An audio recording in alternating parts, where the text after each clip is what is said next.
Colon. Miss Gladys Reyes, Hilario Villa Antonio, Miss Eugene Domingo, Tamang Hilawan, si Vice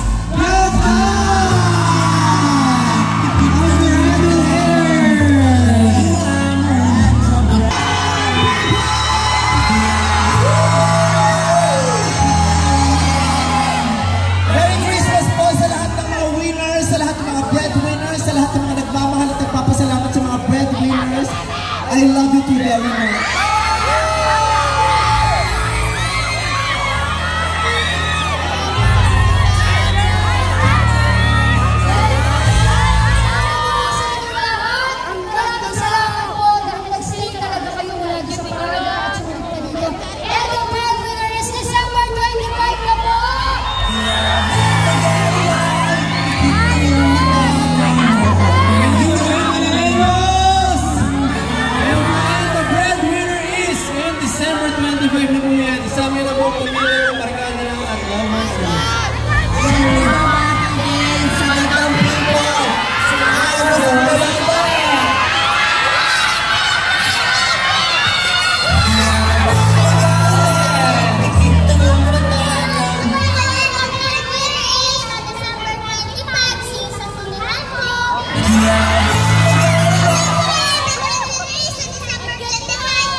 Of course, our director, nakasama natin ngayong gabi, Direct Sue Lopez Lara.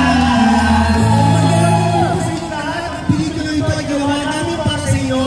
Kaya ngayong Pasko, magkita-kita po tayo and the breadwinners! Yes!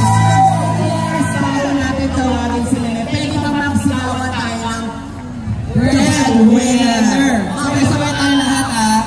Breadwinner!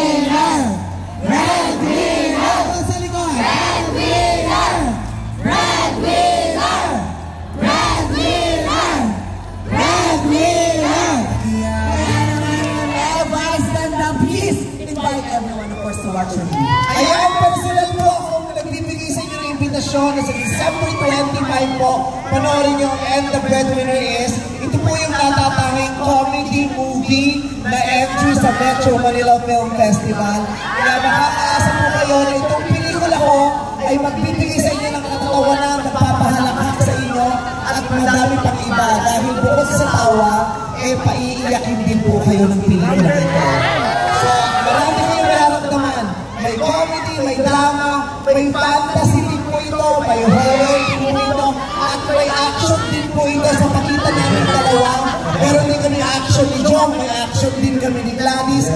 Malala po ito sa lahat ng hinahanap nyo, makikita nyo sa End the Breadwinner is, pangako po, hindi masasayang ang pera ninyong lahat. Dahil alam naman namin, hindi ganun kadali ang buhay ngayon, hindi namin sasayangin. At ipinagmamalaki ko po na sabihin sa inyong lahat na itong And the Breadwinner is ang pinakamaganda kong pelikula. Excited na ako na mag-December 25 na dahil ito po ay pwede sa buong pamilya mula sa pinakabata hanggang sa pinakamatanda.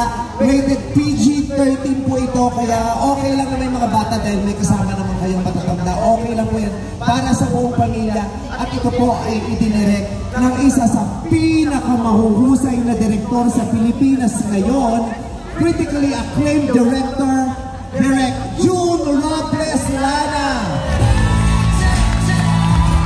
Kaya sa disable time para sa And the Breadwinner Is. Kaya naman, G ba kayo sa December 25?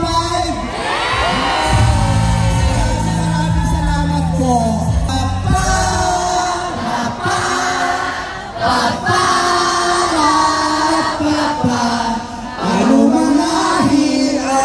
Kulay, sama-sama sa tagumpay, umulan man o umaraw, kahit patuloy di matanaw, ano mang hirap ng buhay, pangarap ay tagumpay, ituloy na ang sipag, sa tuloy kinis. Let's go!